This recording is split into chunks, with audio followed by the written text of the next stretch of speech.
नमस्कार। देखो भाई मेरे भाइयों, जैसा सरपंच साहब ने बताया, जिस तरह से संघर्ष जो संयुक्त समिति है वो संघर्ष कर रही है, तो आप समझते हो कि आज जो समय है, जो युग है, ये सोशल मीडिया का है। साथियों, नौजवानों का युग है। बड़े बूढ़े हमारे जो बहुत फ्यूचर प्लानिंग तक सोचते, बहुत लंबी सोचते थे, आज वो यहीं तक रह गए, घरों तक ही सोच के रह गए हैं। आज अगर सोचने की जरूरत है, आज हम नौजवानों को लंबी फ्यूचर सोचने की जरूरत है। फ्यूचर प्लानिंग में बताया, मैं तकरीबन गुड़गांव से बहुत ताल्लुक रहता है। गुड़गांव के अंदर 100 करोड़ का भी 1 एकड़ है। Develop phase 5, develop phase 3, 100 crore रुपए में 1 एकड़ जमीन नहीं मिलती। 100 करोड़ बोल रहा हूं मैं आपसे, कोई ऐसा नहीं मैं आपसे कोई 2 करोड़ 10 करोड़ बोल रहा हूं। 100 करोड़ में 1 एकड़ नहीं मिल सकता। वो क्यों है?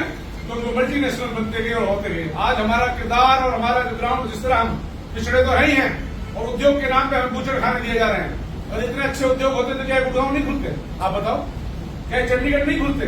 क्या दिल्ली की कनाट प्लेस नहीं होते? होते ना, अच्छी अच्छी चीज होती। तो ये सबसे गई गुजरी चीज हमें दी है, यहाँ तक कि हमें पूरी तरह से बीमार करने के लिए, पूरी तरह से हमको बर्बाद करने के लिए और इतनी गंदगी फैलाने के लिए, ताकि यहाँ कोई इंडस्ट्री ना आ सके इसी के बहाने से। आने वाले समय में फ्यूचर प्लान जो पूरे खत्म हो जाए और हमारी जो ग्रोथ है वहीं पे रुक जाए। यानी कि पूरी तरह से एक बहुत बड़ी साजिश के तहत हम शिकार हैं। वजह हमारी सरकार में हिस्सेदारी नहीं है, ये बात करना सच है। हमारे पास अपना लीडरशिप है, वो कमजोर है, इसमें कोई शक नहीं है। लेकिन वो जितना भी हक के उनका काम है वो विधानसभा में उठाए। लेकिन हम सबकी भी जिम्मेदारी है मेरे भाइयों, हमें जाति से, धर्म से ऊपर उठकर समाज के हर नौजवान की जिम्मेदारी बढ़ती है। इसके हाथ में एंड्रॉइड फोन है, वो हर नौजवान इस संघर्ष में शामिल हो और इसको एक एज ए इनकलाब के तौर पर ले कि ऐसा ना हो। हमें विकास चाहिए, हमें बूचड़ खाने नहीं चाहिए, हमें शिक्षा चाहिए। हमें शिक्षा का प्रबंध करो, हमें बूचड़ खाने बिल्कुल नहीं चाहिए। हमें अच्छे खेल ग्राउंड दो, हमें यूनिवर्सिटी दो, हमें 4 लेन दो, हमें अच्छे इंस्टीट्यूशन दो, हमें एक से एक चढ़ की और चीजें दो जो डेवलपमेंट की चीजें आपको सामने है। एडीएल कंपनी की शुरुआत में यूज से पहले कितना बड़ा ऑब्जेक्शन हो गया, आप खुद देख सकते हो हम किस किरदार और किस धार में खड़े हुए हैं।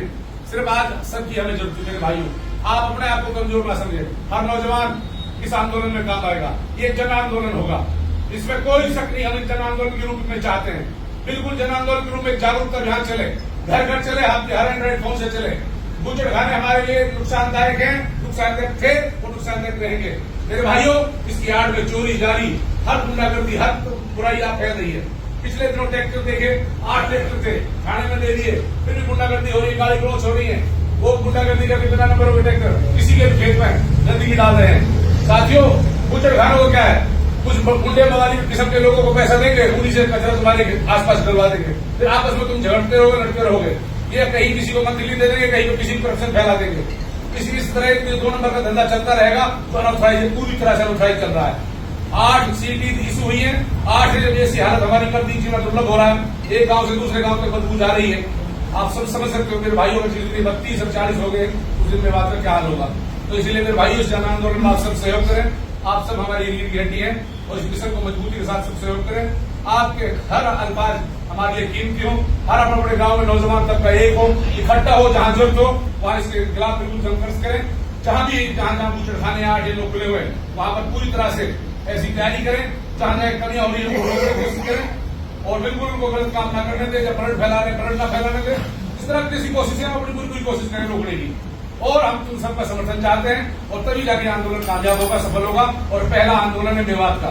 सदियों में न कभी मेवात में कोई आंदोलन करा, ना आंदोलन था, ना आंदोलन है। ये पहला आंदोलन है और ये आंदोलन विफल हो गया तो सदियों कभी आंदोलन नहीं कर पाओगे मेरे भाइयों। इसे कोई भी आदमी किसी पॉलिटिकल पार्टी से ना ले, सरपंचों से ना ले, किसी समाज सेवी से ना ले, किसी नेता से ना ले। ये हमारी नस्ल और फसल का मसला मेरे भाइयों, ये आप खुद सोच सकते हो, ये अच्छी चीज नहीं है। सिर्फ इस बुरी चीज के खिलाफ आज हमें समय खड़ा होना होगा, तभी हमारी कोई ताकत हो और हम आगे हमारी बात ना होगा। शुक्रिया साहब।